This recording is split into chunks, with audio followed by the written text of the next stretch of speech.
Greetings, everybody. How you doing? It's Kazimbe Abena, the Heart Whisperer here. It's Tuesday night, and it is Cultivating Intimacy time. Hope y'all are having a great week, and I'm really looking forward to this session tonight. Got some good stuff to talk about, and I got a special offer for you at the end. So please stay tuned. Please stay tuned until the end. I have a very special offer that I have not gift that I have not given before. So I'm looking forward to being able to do that for you all that tune in. So again, my name is Kazimbe Abena. This is Cultivating Intimacy. It is Tuesday, June 13th. And what I'm going to do is which is what I always do, is talk a little bit about a topic. And tonight's topic is being in love versus loving. Being in love versus loving. So I'm looking to get into that. I'm interested in getting into that. So being in love versus loving. And then I'm going to answer James. Hey, my brother, how are you? Then I'm going to answer some channel questions that you may have, and we'll go from there. So this is about intimacy. This is about connections. This is about open heart, heart-centered loving. This is about connecting to ourselves, connecting to our environment, connecting to each other, and it's just about loving and living in our best and highest self. So I want to start off by talking about what I think a lot of people, what happens to a lot of people, which has happened to me, is falling in love. That's that spark that we like to refer to and talk about in our relationships. So the question is, I'd like to know, I know that you're here, James, and some other folks that I can't see. I'm just wondering who has fallen in love. I know that I have. I've fallen in love. I felt that feeling, those butterflies. You can't think straight. You're obsessed over the person. You wake up thinking about them. You go to bed thinking about them. The whole nine. And while those feelings are fantastic, Mwagi, what's up, my brother? Thank you, man. While those feelings are fantastic, they don't last. They don't last. And for some reason, we believe that they should. We believe that the feelings of obsession, the feelings of euphoria, the I can't get you out of my head sort of feeling, those things, the feeling that you can never do wrong, the feelings that this is a fantasy, this is surreal. Queen of Fua, hey. We tend to think that that those thoughts, those feelings, should stay with us forever, and that there's a problem if they don't. So, for those that just joined up, I'm talking about being in love and what being in love means to us, and how we feel when we're in love. So, either of you, any people that have joined, I'm curious as to who has been in love before. Who's felt that feeling of being in love? I said I know I have, and I'm wondering who else has. Just feel free to comment. That's fine. But the issue is that, and the feeling is fine. I think it's a phase, but the feeling is that it becomes problematic if we expect that for months, years, decades, and it is an issue if we think that when it ends, there's an issue, there's something wrong with us. So what I want to just briefly talk about tonight is that there is no issue with it if it ends, because you've also heard people say that when they fall in love, it wasn't really a choice. They just fell in love, hence they fell. So what that's showing is that it's meeting an emotional and a physiological need, and something that a lot of psychologists and psychiatrists will say is a chemical reaction. It's a chemical spark. So what that means is that you didn't really choose to be in love. It just happened. It wasn't a conscious choice. So if we can agree upon that, then what happens is that it may end. If it's something that you didn't decide upon, if it's something that you can't control, if it's something that just happened and you weren't looking for it, if it's something that's chemical and or based on environmental, physiological responses and reactions, then that is suggesting that it can end at any moment without our control. So what I want to contend is that that process of falling in love is fine. There's nothing wrong with that. That's fine.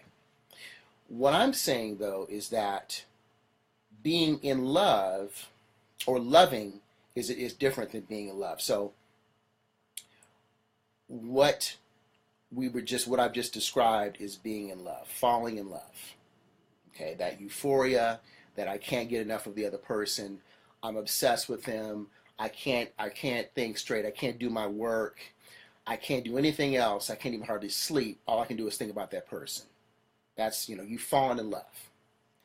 So now let's compare that to loving. Let's compare that to loving. So when you choose to love someone, it's a choice. It's coming from not only an emotional place because they make you feel good, but it's also coming from a logical place. So you're looking at this person and you're seeing them hopefully for all that they are, and you are choosing to love them. You are choosing to love them. That is a much stronger and much more lasting position and perspective than falling into something that you don't have any control over and expecting that feeling to last a lifetime. And then when that feeling fades, that feeling of falling in love, and then saying that there's something wrong. Again, falling in love, having that experience in and of itself, there's nothing wrong with that. I think that's great. I think it's beautiful to experience that if you haven't already. Hey, Vicky, got your question. All right, Vicky, got your question. I think that's really important. But the expectation that should last 24/7 and be with you, and that you should always be obsessed, and the feeling that, or the belief that if that phase that something is wrong is problematic because it's simply not lasting.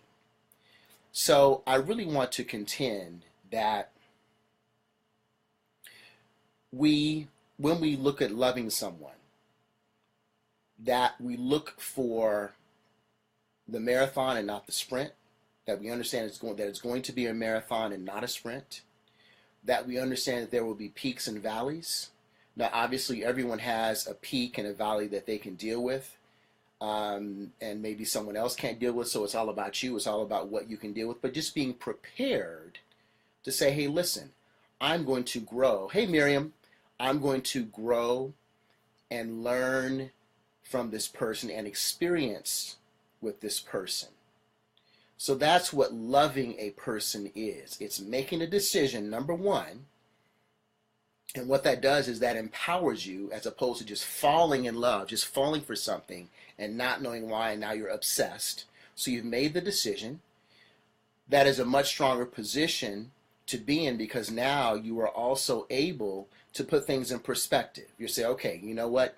This person needs this.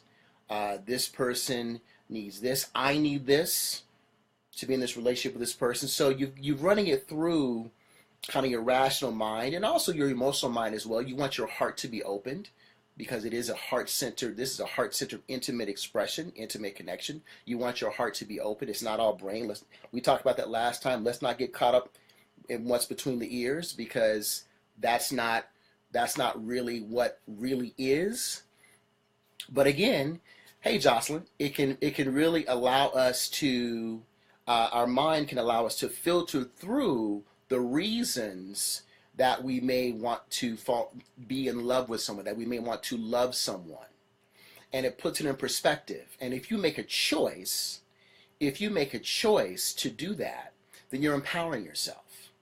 You are empowering yourself. You say, you know what? I'm going in this with my eyes wide open. I've seen the good, the bad, and the indifferent. And I'm still choosing to love this person. And I hope that person is doing the same thing for me. Because this is not a sprint, it's a marathon. And I'm looking for us to grow together. So when something grows, of course, it has to weather the storm. It has to weather those sunny days. It has to weather those rainy and stormy days. But it still grows nonetheless. It still evolves. And that's what I think is a very healthy perspective to have in relationships. And we also talked about this briefly last time as well, that you want to make sure, hey Andrea, you want to make sure that you are growing in some way from your intimate relationships. And I think that the process of loving someone can include an analysis of, all right, what does this relationship provide for me? And what does this person provide for me? And also, what, of course, if I ask that question to someone else, I've got to pose the same question to myself. What am I offering to this person? How can I help this person grow? If I've been with this person for 5 months, 3 months, 5 years, 10 years, how can I say that this person will leave me in the relationship, if we split, a better person than when they came? Or how am I going to ensure that that is happening, that that's the case? That's really, really important, because everything is synergistic if it's healthy. Everything is a give and a take. We talked about this a little bit last time. If you want to receive, you got to be open. If you want to give, you also need to be open to receive. If you want to get, you've got to be open to give. So if you are talking about loving someone, then we should also really look at the reasons behind it. And I'm talking about a combination of the tangibles and intangibles, of course. And really what I'm looking at, what I really hope that we all look at in particular, is how is this relationship going to make me a better person, a better individual? How is it going to improve my character? How is it going to help me evolve as a human being? If we are approaching relationships in this manner, I really truly believe that we'll have a lot more success, because when we hit those road bumps, because you have chosen to love this person, because you went in it with your eyes open and aware of all the good, the bad, and the indifferent, you can then, in some cases, anticipate some road bumps, be prepared to come together with that other person to get over these road bumps. Whereas if you just fell in love and some road bumps hit, you're not worried about the road bumps. You're too busy, flying on those clouds out there. We're just hitting on the clouds. I'm not even worried about the road bumps. I'm just floating on these clouds. I didn't even know there was even a road underneath me. I thought it was all sky. I thought it was all rainbows. If we're there, then, and life is just not like that. And I'm not saying that life cannot be glorious. I'm not saying that life cannot be a fantasy. But I'm saying that it always has levels. It always has levels. It always has changes. It always has times where there are opportunity for growth.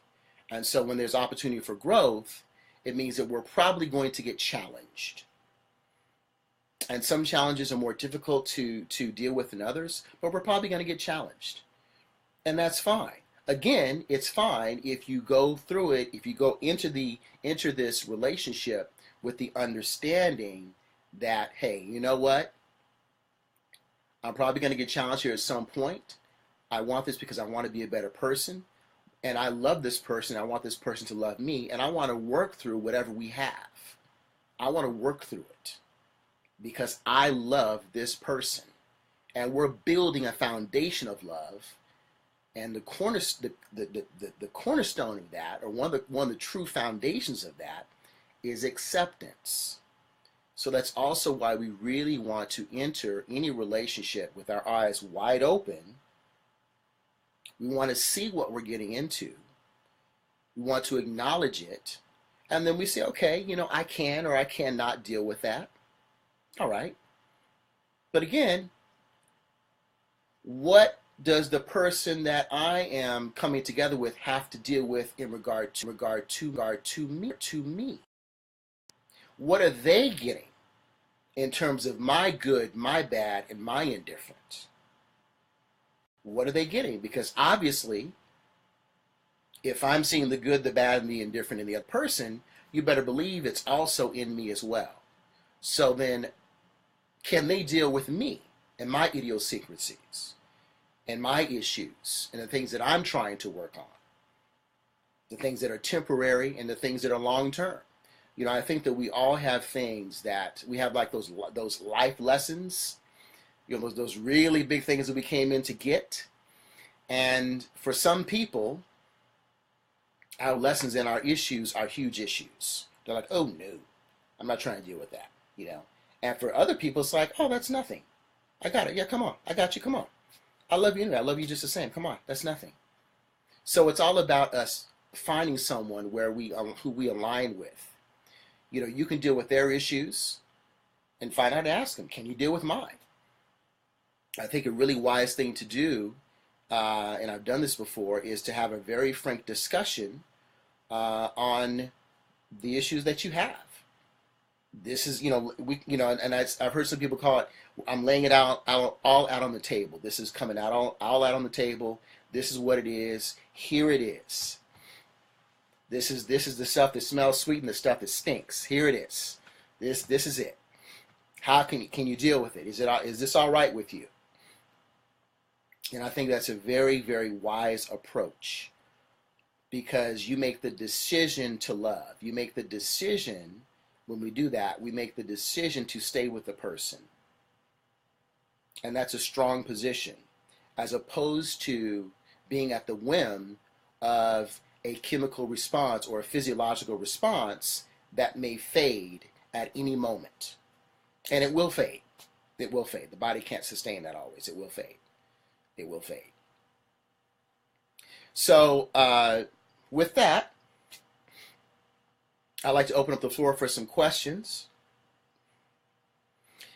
If anyone has any comments or questions about what was said about being in love and loving and relationships in general, anything that's going on with you, please feel free. And then, like I said, at the end, we're going to go to 10 o'clock tonight, and at the end, I've got a special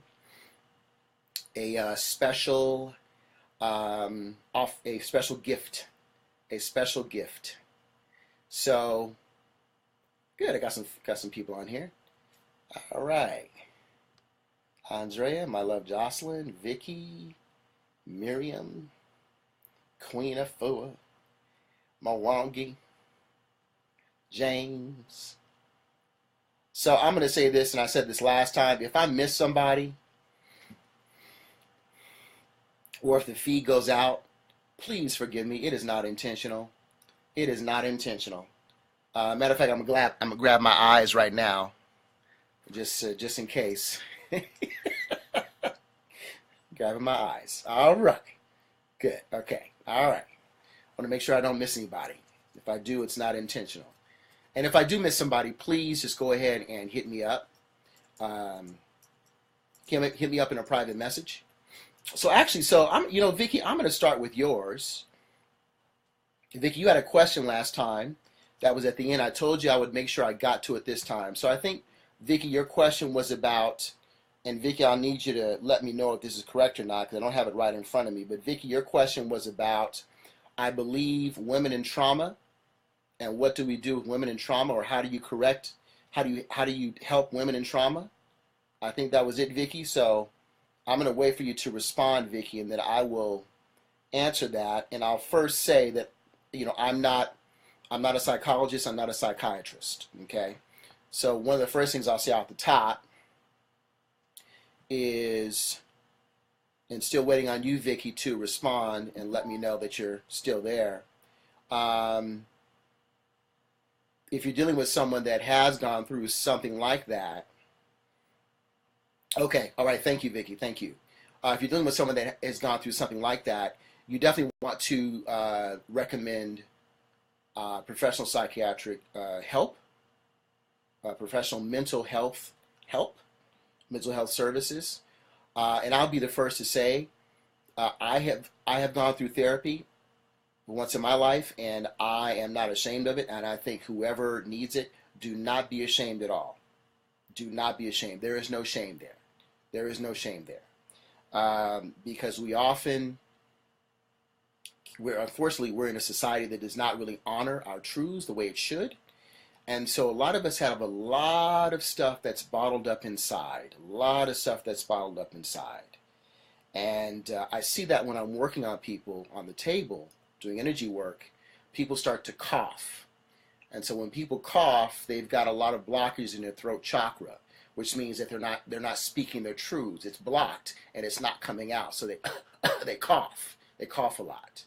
Most of us, like the vast majority of us, have that. And it's not our fault. It is what it is, you know. So first off, I would say seek professional help.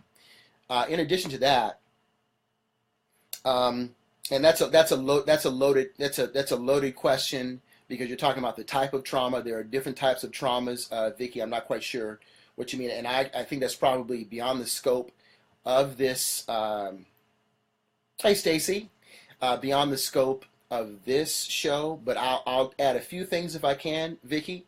And I'm going to talk in general here. I'm going to talk in general. So let me talk about what I've seen when folk have dealt with trauma.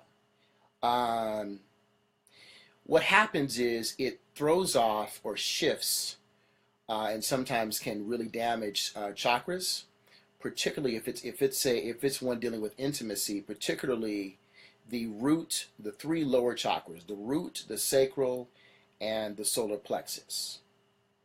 It throws off the root because the whole foundation is thrown off, and their whole belief system, i.e., their sense of security, is completely shattered. It throws off the sacral. Okay, great, thank you, Vicky.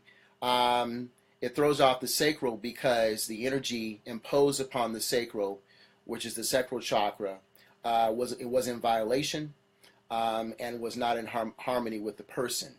So it's going to do damage there. A lot of us have issues connected to the root and the sacral. And in regard to the sacral, we're looking at fibroids, we're looking at prostate cancer in men, a host of issues. And those revolve around some sort of trauma in regard to the sexual self, or gender identity, or masculine and feminine energy, which we possess.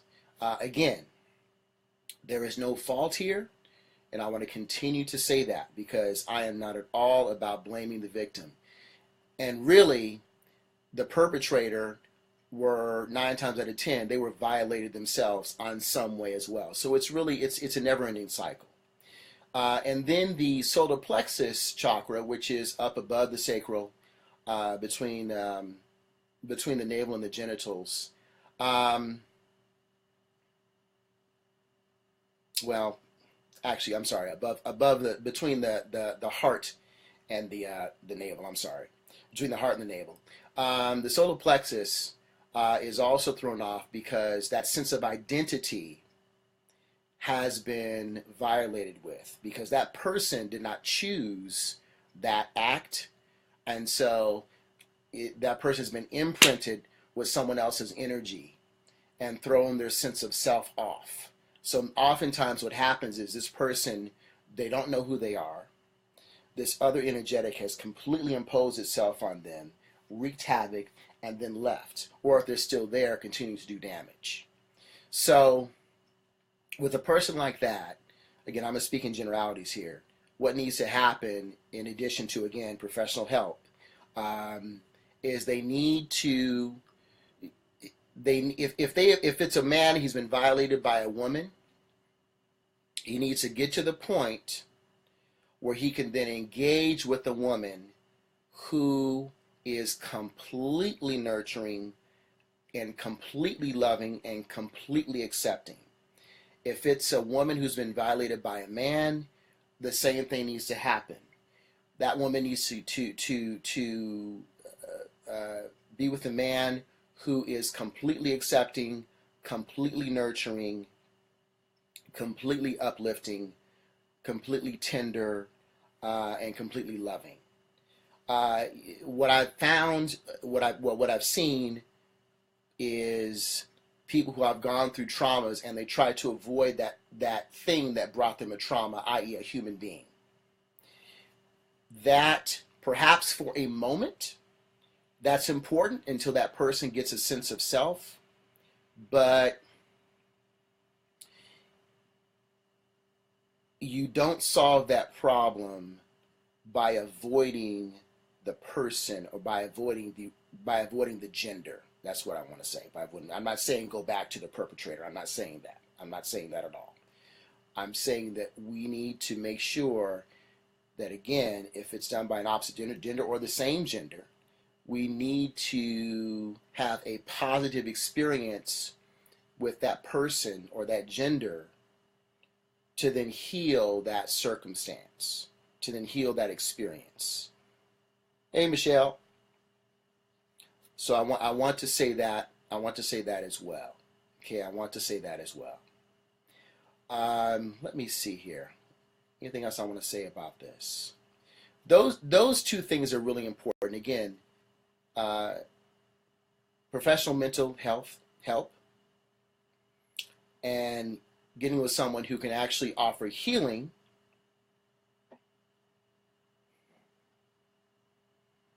And actually getting with someone who can offer healing. Berna, hello there. And actually, I had to put on my eyes real quick. And actually get with someone that can offer healing and offer a safe place, who may represent the gender of the person who violated you. That's really, really important.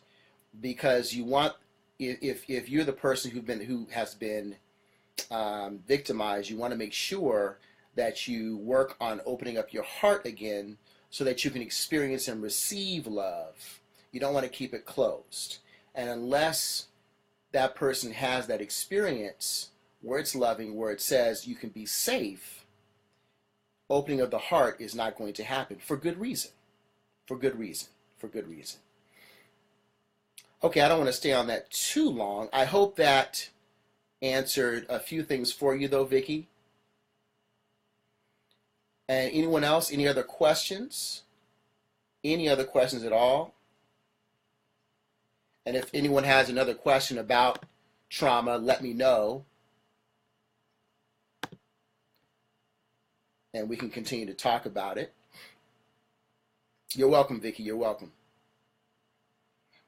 Malani Shani, hey there.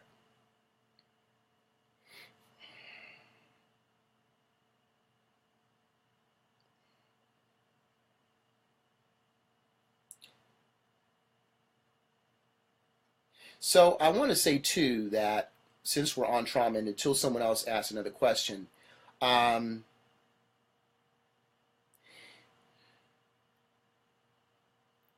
can't overemphasize the energetic healing that needs to take place from a traumatic experience. It's really, really important. So you will may go to therapy and experience, CBT, cognitive behavioral therapy. You're talking things out, which is great. Cognitive, again, CBT, and that's fantastic. Psychoanalytic, and those are really needed. In addition to that, it really needs to be addressed energetically, because things get trapped in the body. And if you're talking about trauma, particularly some violating trauma, then those things have been trapped in the cells of the body. So there is a way to unlock those and release that, and that really needs to happen. I can't overemphasize that enough. And that's one of the things that I do in my practice, and there are many of us that do this in terms of providing a safe space for those people that have been violated. I was with a client recently, and the client was talking to me about something, and they stopped, and I said, "Why'd you stop?" They said, "Well, and I said, "Listen, this is, I understand that out there in the public, we have to be PC, and we can't speak our truths." And I said, "Here, I really, it's still up to what you're comfortable about, but let me just say that I require myself to make sure that I'm offering a safe space for my clients. It has to be done because some of us never speak our truth. We never speak our truth. We think we're going to be judged, condemned for it. And we need some place, we need some space to be able to do that. Somewhere. We've got to be able to do that. So that's one of the things that I offer. And in addition to that, putting it into a more type perspective, that's where the coaching comes in and why the coaching is so important. Because people need to be able to speak, and when you speak your truth and you hear yourself saying it, and it's something that you believe in, you're like, it's a manifestation. It's either a manifestation or a cleansing, and sometimes both. And so we need to be able, hey Carol Sue, we need to be able to hear ourselves say these things, and it in turn will empower us. Really, really, really important. And in addition to that, of course, is the energy work. Absolutely. Well, you can go into the chakras, you can go into the root chakra, you can go into the sacral chakra, you can go into the solar plexus chakra. You can work on these things, you can reconnect them, because sometimes the trauma is so bad that the person is actually disconnected from their auric body and their energetic body. Their physical body is disconnected in some places from it. It shuts down. Some people say, well, you know what, I'm just not sexually active anymore. I really don't have any sort of desire. And that is, that could be the results of it. That can be the results of it. All right, so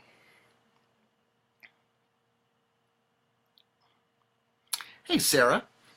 All right, so what if you don't recall the trauma? You try to dig into it, but you still can't recall any details. Great question. Phenomenal question. Phenomenal question. In that case, I would highly recommend, again, as I said before, and I'm going to keep on saying this, seek a mental health professional. And I am suggesting alternative methods in addition to the mental health professional. I'm not saying do one or the other. I'm saying do them in tandem. Do them together. They're both complementary to each other. Do them both together. All right, so Sarah, great question, Sarah. I would say that would call for a skilled hypnotherapist.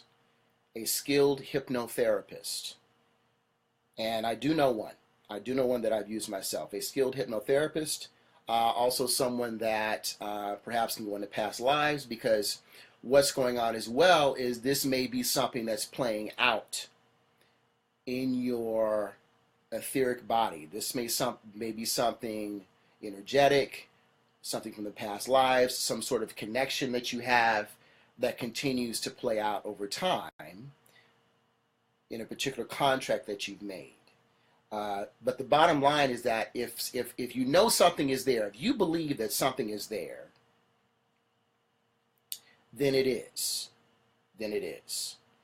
And this is something that, as I'm doing channeling tonight, I'm not going to get into any questions like this, to answer any questions like this publicly. This is obviously for discretionary measures and also just for confidentiality reasons.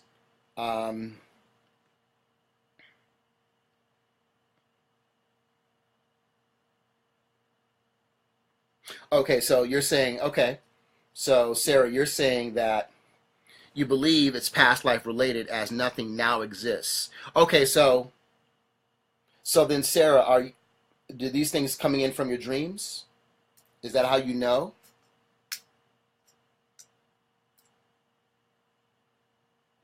And again, I have to be careful with when talking about a sensitive topic like this. So I'm not going to say things out publicly that are too deep in regard to trauma like this. Um,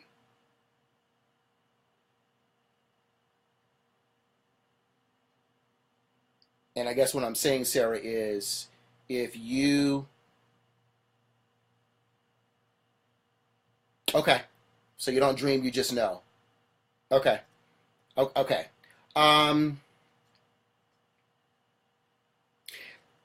Sarah, hit me.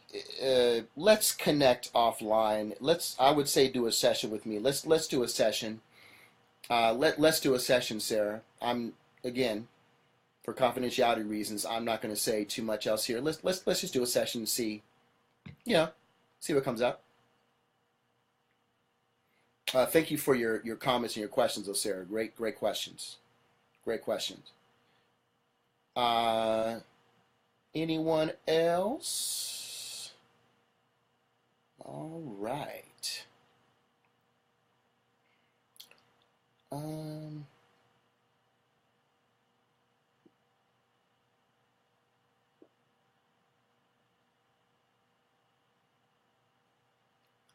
so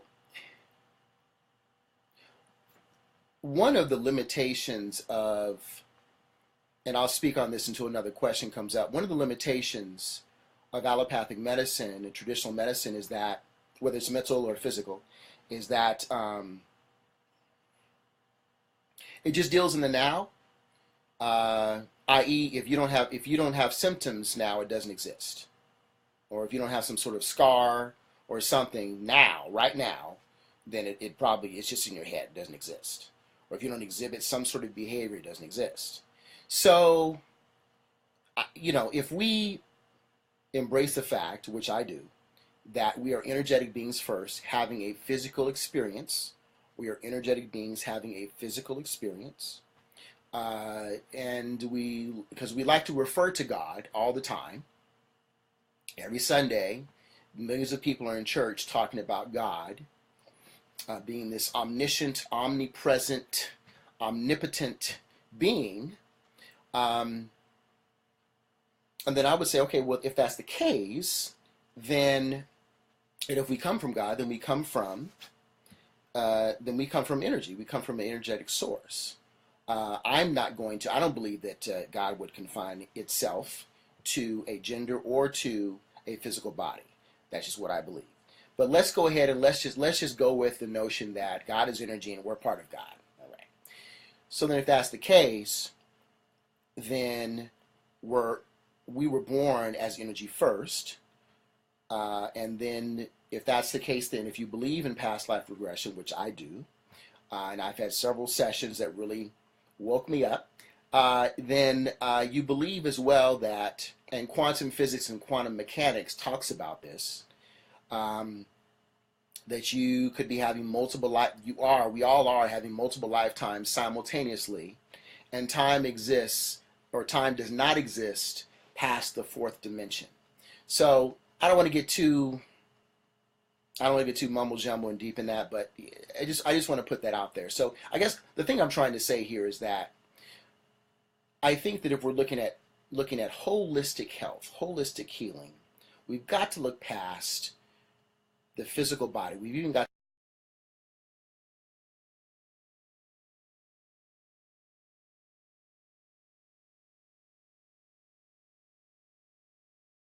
looks like I've lost some folk. All right, I want to apologize in advance.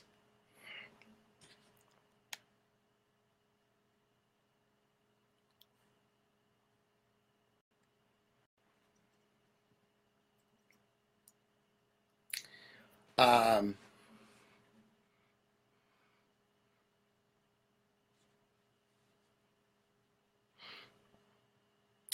all right, so if I sometimes lose a connection, so I apologize if that just happened. So, Vicky says, shift. I would like to know if channeling sessions are available for reconnecting to your higher self.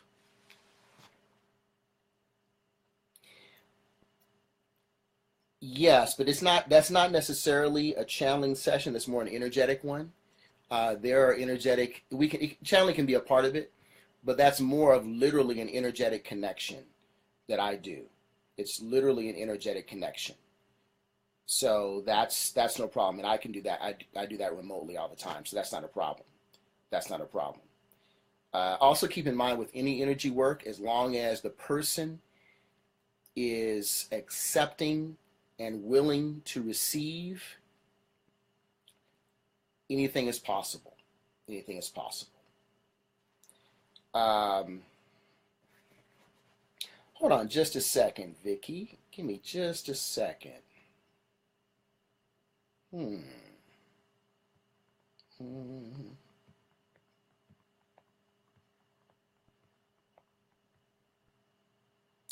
All right, Vicky. So you're talking about.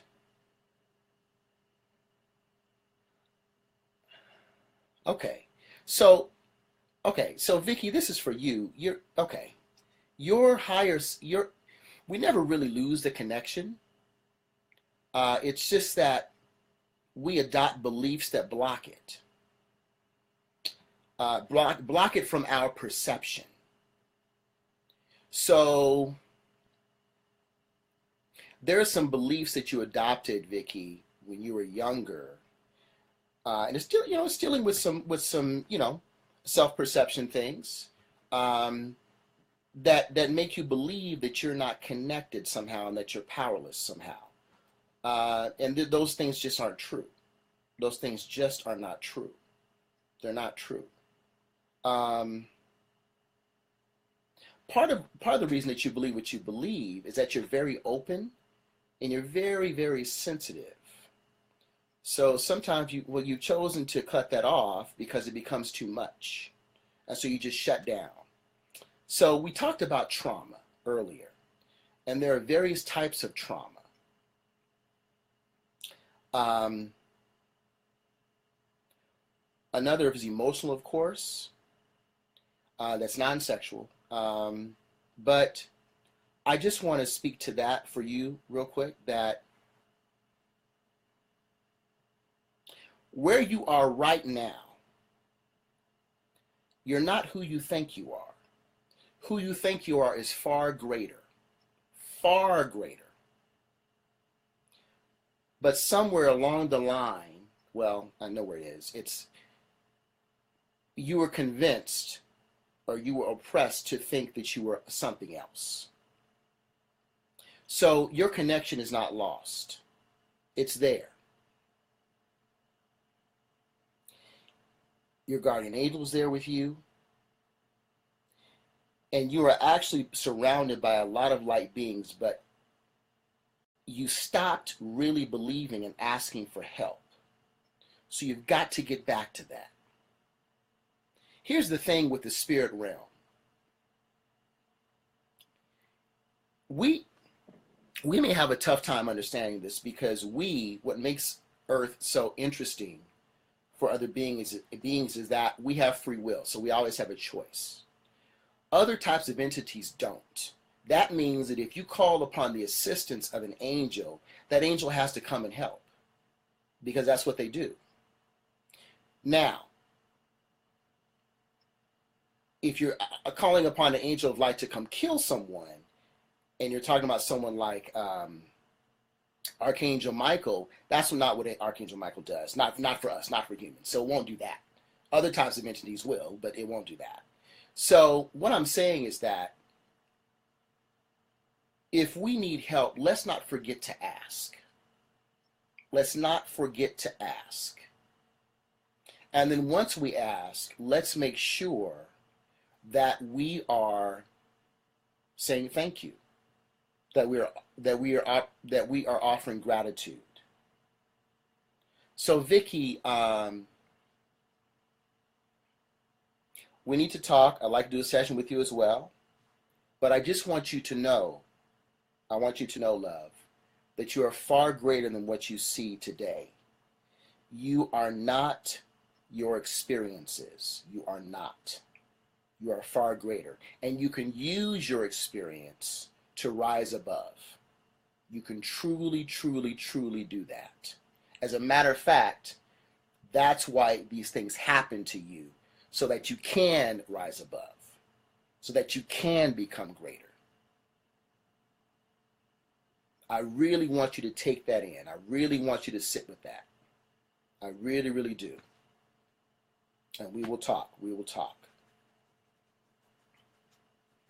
Because part of your gift, Vicky, is that you're a seer, but you have to open yourself up to that again. You have to open yourself up to that again.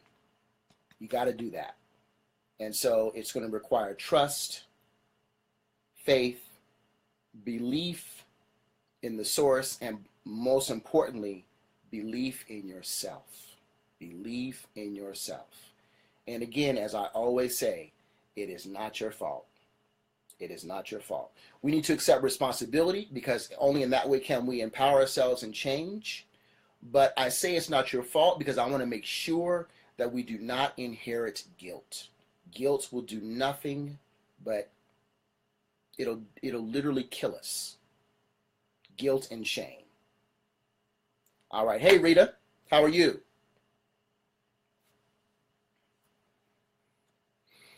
All right, everybody, looks like we got about 10 minutes left.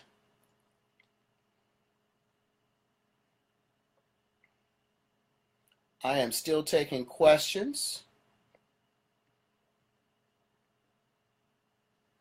Put on my eyes and make sure I didn't miss anybody.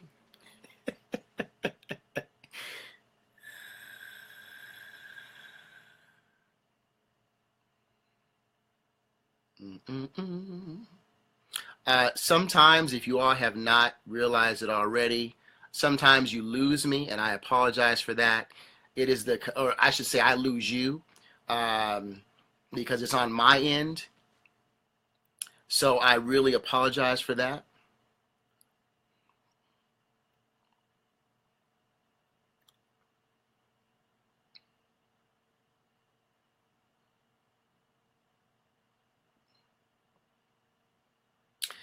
And Vicky, let me know if any of those things resonated with you. And if you'd like to connect later, let me know.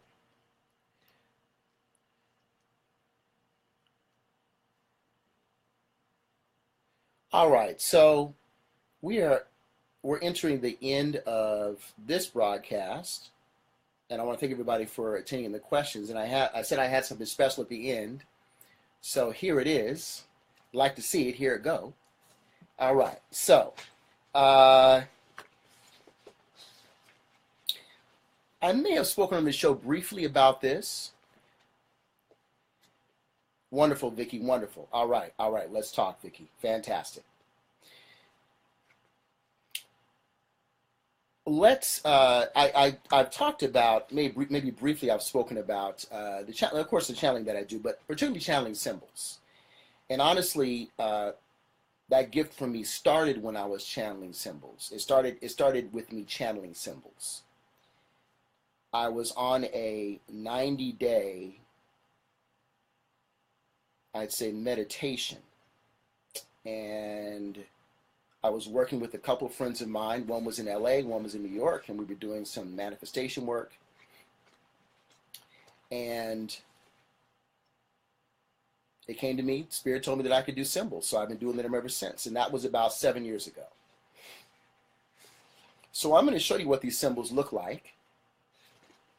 These symbols are, they are specific to the person that I intend them for.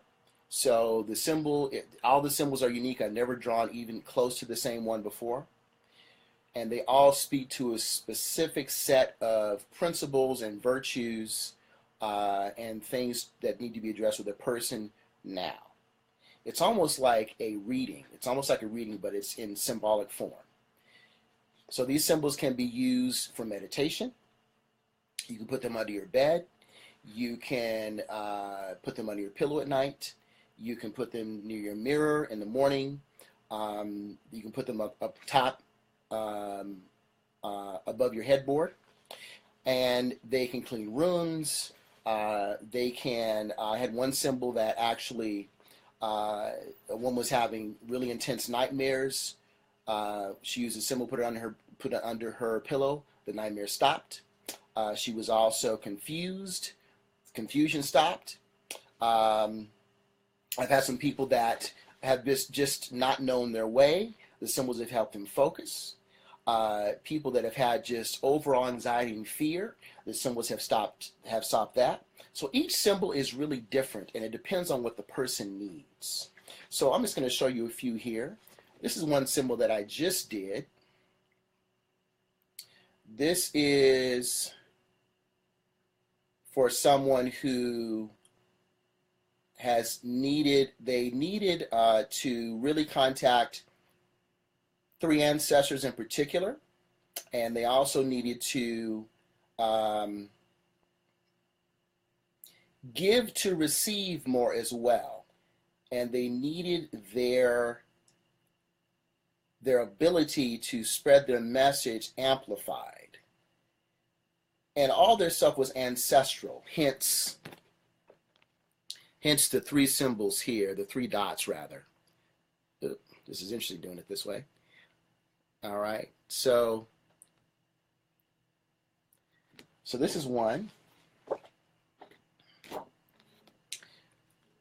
This is for a person here who needed a lot of negativity cleared from their life, and they also needed some exit velocity from where they were. So there's a particular symbol in the middle of these circles that's called PET, and they needed a life transformation. So this helped them do that, helped them transform their life. It helped them receive more power. They're far more self-confident, and it just warded away a lot of negativity and helped them transform as a person, particularly this person with their speech. They really needed help with their speech, just to talk more positively. So it really helped them do that. This one here. So when this came, I was really surprised. And what I do is I sit for a minute and I just simply draw what comes. And this person really needed to get in contact with all of their cells. So there are tons of dots in this. This is really, it's like in space, and millions of, thousands of little dots, hundreds of little dots in this, which represents all the selves of this person. And then you have the symbol for Melchizedek in the center.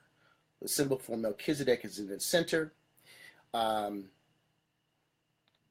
so this was a very transformative symbol for the person to get deeper into who they are, and also self-acceptance.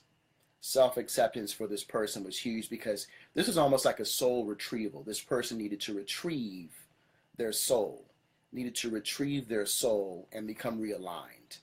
And so that's what they helped them do. And the last one here is this. This was, this person needed protection, they needed exaltation, they needed abundance.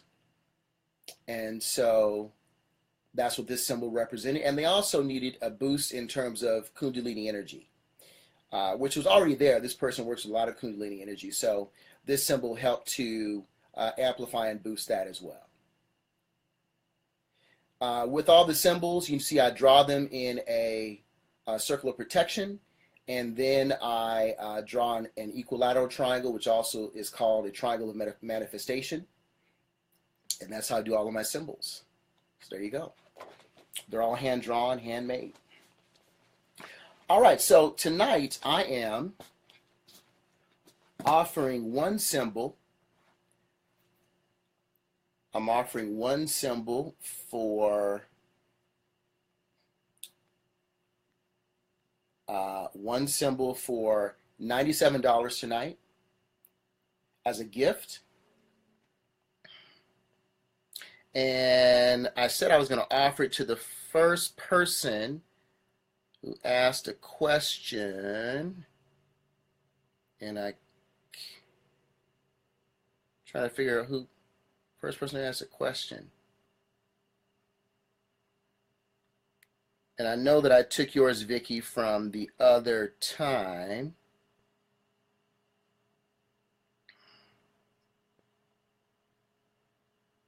Hey, Kudasan.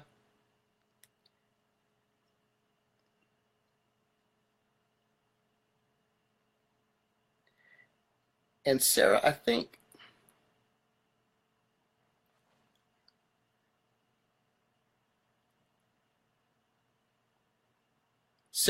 you may have been the first one to ask a question.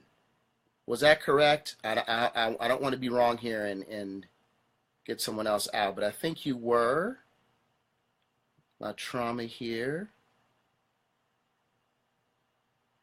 All right, so Sarah, what I'm going to do is I'm going to offer you the gift of.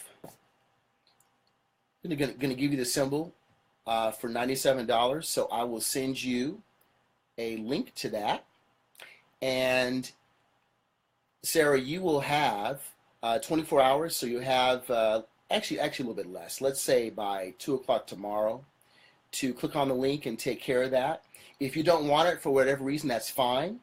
If someone else wants the symbol, please just type the word symbol next to your name now, and I will send you the link if Sarah does not want it, because I wanted to honor Sarah first and give her the first right of refusal, since she was the first person to ask a question tonight. So I want to make sure, I want to honor all of you here tonight. So that's what I want to do first. And again, these symbols are really important because you can sit on the symbol and meditate. You can also gaze at it to meditate. Again, as I said, you can put it on your bed, under your pillow. So what we'll do is we'll have a discussion about what you're looking for, where you are, what you're looking to do, and then we'll move forward from there, and I'll construct the symbol to give you the benefits that you're looking for. So Sarah, if you would like that, let me know. For other folks, I'm offering 2 symbols tonight, 2 gifts of 2 symbols for $197. And just to let you know, these typically go for, I usually do my symbols for $597.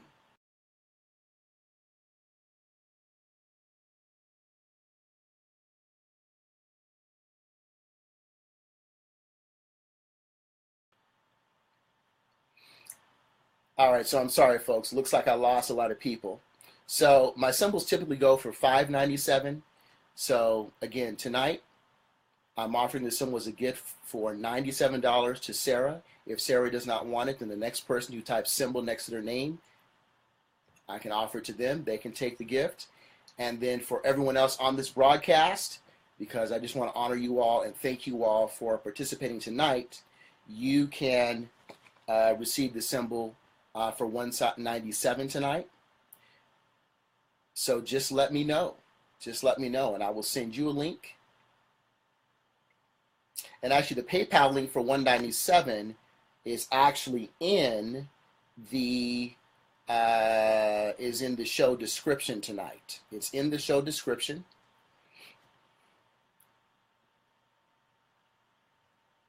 So you can click on that. Of course, just give your full name, and then we'll talk. And we'll talk by phone, of course. And then we'll get it done. I've actually got some time on Friday to send some things out and to knock these out. So that's why I'm making this deal this time. I'm not sure when I'll make this deal again, but there it is. There it is. All right. So we've got less than a minute left. I hope that I have not missed anybody.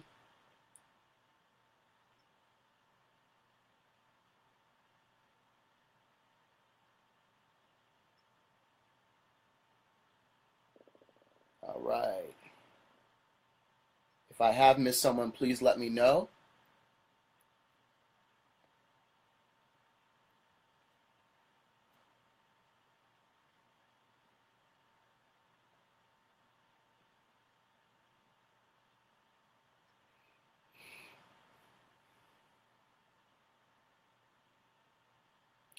All right, Sarah. So Sarah, you can, if you're still on, I know that I went off here. If you're still on, Sarah, you can just message me here on Facebook and we'll go from there. Give you till about 2 o'clock tomorrow, Sarah. You're welcome. You're welcome. There you are, Sarah. All right. You're welcome. Sunshine. Hey, Sunshine. All right. All right, folks. Looks like our time is up. So for next week, we talked about being in love versus loving today. So we talked about the difference between two of those. So the question is, well, how do you continue to be loving? What does that mean?